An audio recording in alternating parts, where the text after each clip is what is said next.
Dawn Exodus. Robot Empire Book 1. By Kevin Partner. Dedication. For Doug Partner, my dad, who inspired my love of science. For Margaret Partner, the best mom in the universe. For Peta Partner, my wife, for her love, belief, and patience. For my kids, Kirsty, Lucy, and George, for making me proud. For Dean and Heather, for reading them all. 1. Flight. Date: first contact minus 22.5 hours. They'd been chasing him for days like a wolf pack on the scent, relentlessly narrowing the distance between his ship and theirs. It was only a matter of time before they caught him, and there was only one penalty for attempting to escape from the Vanis Federation.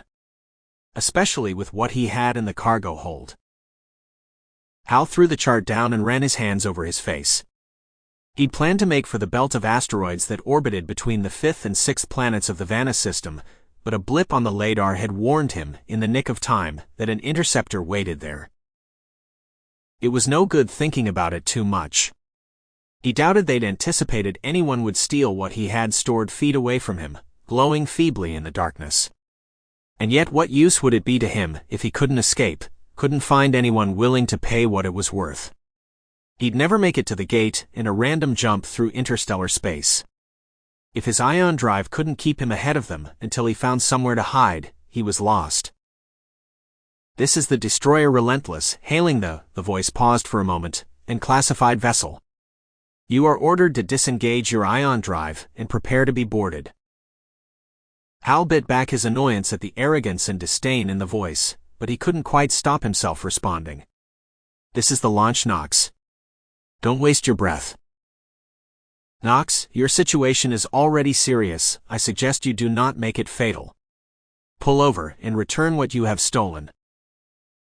Hal wasn't a fool. He knew that he'd signed his death warrant the moment he'd stepped on board the Knox and engaged its drive without an official flight plan. That would have been bad enough, but he'd carried something more valuable than the colony itself in an old canvas bag that now sat in the hold. Stealing that would have ensured the slow death of himself and his family. But the Vanis had seen to it that he had no family, so the only neck on the line was his own. The navschem showed the Vanis craft trailing the Knox. At the bottom of the display, the separation distance was being counted down like an executioner's pocket watch. When it reached 0, he'd be dead.